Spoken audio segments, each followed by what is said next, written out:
On the morning of February 12, 1982, a train of covered wagons known as the Dixie Trail Ride set out from Covington, Louisiana, bound for Baton Rouge, the way it did every year. As the riders passed a small patch of woods just outside the St. Tammany Parish Fairgrounds, one of them looked over and saw something in the trees. It was the body of a 16-year-old girl.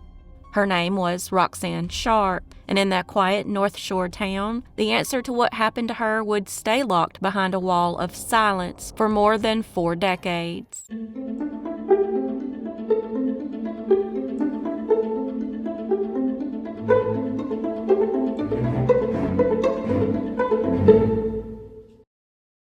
Roxanne Denise Sharp was born to Edward and Carolyn Sharp on March 5, 1965, about 30 miles from New Orleans in Covington, Louisiana, in the St. Tammany Parish. Roxanne, unfortunately, had a difficult home life and lived in an area known as the O-Zone, which was a known gathering spot for gangs and local criminals.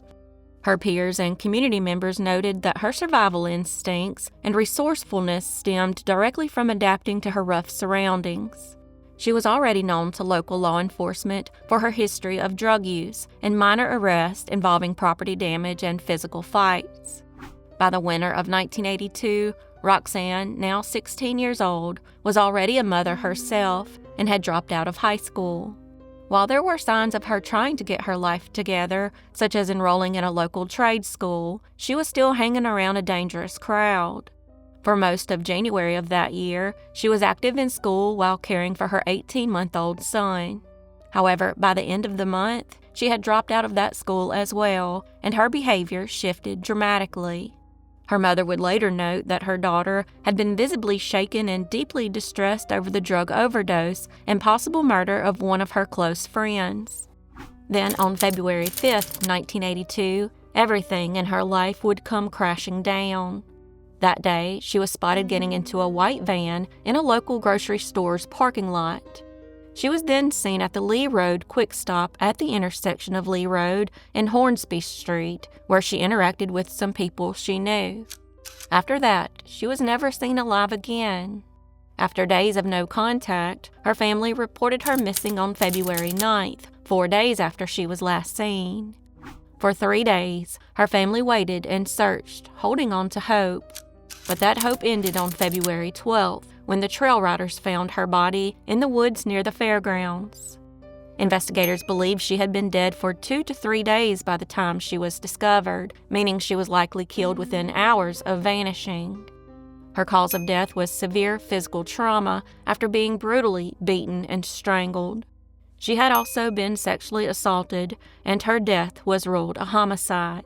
Covington in 1982 was a town of only around 11,000 people and was the kind of place where murder was almost unthinkable, and following Roxanne's death, the community was left in shock and awe. Investigators interviewed over 150 individuals and compiled hundreds of pages of notes, but nothing at the time led them directly to her killers. It's believed that multiple people in the neighborhood knew exactly who was responsible, but due to a fear of violent retaliation, many refused to talk. Individuals would only admit to seeing Roxanne alive at the Lee Road Quick Stop, but deliberately left out who she was talking to or leaving with. There was another problem, too. In the years after Roxanne's death, her case was overshadowed by 2 of the most notorious names ever attached to the Covington area. The first was Henry Lee Lucas, the drifter who became infamous nationwide for confessing to hundreds of murders he did not commit. At one point, Lucas claimed responsibility for killing Roxanne and 3 other people in St. Tammany Parish. He later recanted, and investigators debunked his confession entirely, but the false lead cost the case precious attention. The second name was Robert Lee Willie, a Covington native and violent criminal, later immortalized in Sister Helen Prejean's book, Dead Man Walking. Willie, however, could not have been Roxanne's killer, as he was already behind bars at the time of her murder. The case eventually went cold, and while years turned into decades, she was never truly forgotten. Officer Herbie Joyner, one of the first Covington police officers to arrive at the crime scene, kept a brown leather briefcase filled with records, newspaper clippings, and every clue he had ever gathered about her death.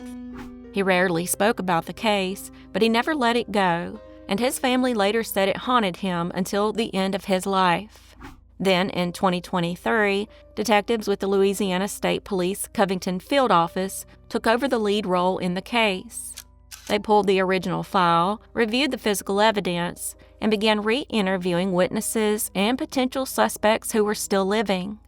They also submitted the original evidence for modern DNA analysis, using technology that simply had not existed in 1982. In 2025, state police went a step further and turned to the public directly, posting on Facebook that they believed Roxanne's killer or killers had been local residents all along. That same year, the case found an unlikely ally. Charles Dowdy, a radio host with Lake 94.7 and the North Shore Media Group, had floated the idea of building a podcast around an unsolved local case, and state police pointed him toward Roxanne. The result was a series titled Who Killed Roxanne, and it struck a nerve in Covington. Charles would later say he had underestimated just how many people in that community had quietly carried Roxanne's story for years.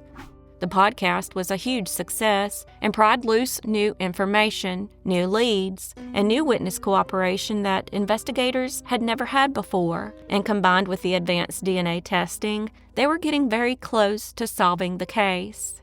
Sadly, Officer Herbie Joyner never saw it officially closed because he died of a heart attack in October of 2025 at the age of 68. However, before he passed, he sat down with the lead state police investigator, Stephen Montgomery, and handed over everything in the briefcase he had guarded for so long. Using the DNA test results and witness testimony, which came after the release of the podcast, investigators were finally able to identify 4 suspects: Perry Wayne Taylor, Darrell Dean Spell, Carlos Cooper, who were all 19 at the time of the murder, and Billy Williams Jr., who was 17. It was easier to match the DNA to Cooper and Taylor because they were incarcerated in state prison for other crimes, and their DNA profiles were already in the state's criminal databases. Whereas for Williams and Spell, investigators had to actively track them down and collect their DNA once the witness tips provided a direct link. In April of 2026, detectives, state police SWAT, and Covington officers executed warrants at the home of 62-year-old Billy Williams Jr., who was taken into custody and booked into the St. Tammany Parish Jail. At the same time, in a coordinated operation more than 700 miles away, agents with the Ohio Attorney General's Bureau of Criminal Investigation arrested 64-year-old Darrell Dean Spell at his home in Dayton, Ohio. The following day, detectives made contact with Cooper and Taylor at the state prison in Louisiana, where they were incarcerated. Taylor was already a known name in the area because he was sentenced to 21 years in prison for his role in a 1978 killing that was committed by his cousin, none other than Robert Lee Willie, the man who had once been considered a suspect in Roxanne's murder. All 4 men were charged with second-degree murder and aggravated sexual assault. The only information that's been released about the events that led to Roxanne's murder is that the 4 men attacked her in a sudden spur-of-the-moment attack and had not actually planned it out, which is why they were only charged with second-degree murder. It's alleged that they grabbed her off the street and violently dragged her into the woods near the fairgrounds, where her body was ultimately found. Regardless of the DNA, the men are still innocent unless proven guilty in the court of law, and at this time, no trial date has been set. Until that time, the Louisiana State Police are still asking the public for help.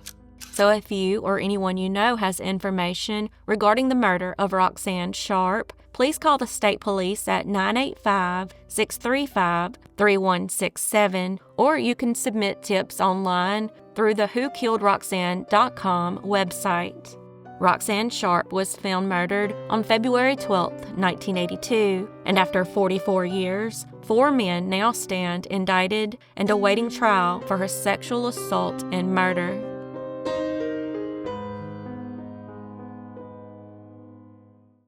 In the spring of 2026, Danielle Lea and her 10-year-old daughter Alayna would strangely go missing after last being seen together in the Butte-La Rose area of St. Martin Parish, Louisiana.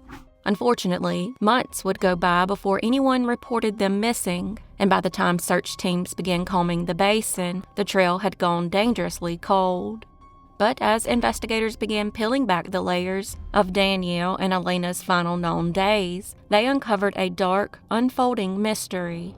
The man they were last seen traveling with, who is now behind bars, turned out to be a master manipulator who'd been evading police for years.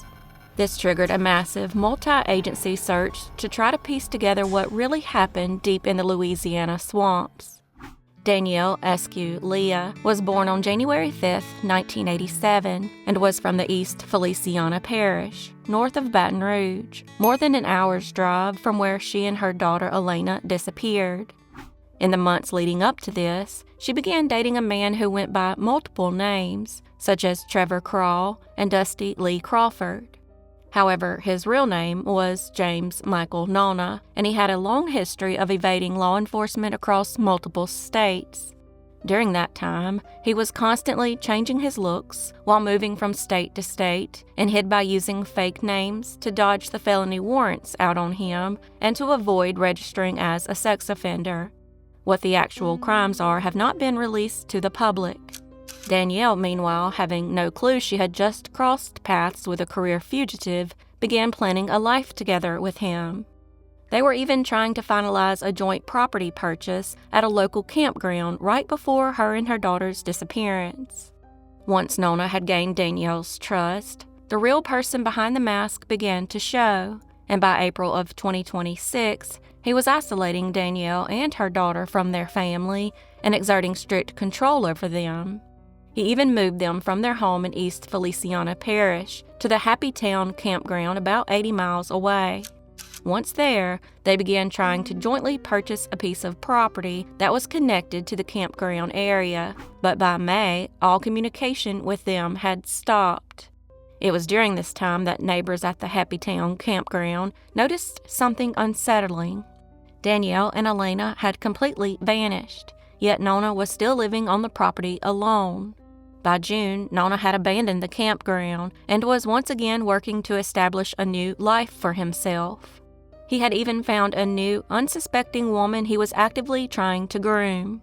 Thankfully, U.S. Marshals knew he was driving a 2014 silver Ford F-150 pickup truck with a Texas license plate and knew he was using stolen credit cards, which they were able to track to a Dollar General in Breaux Bridge, Louisiana.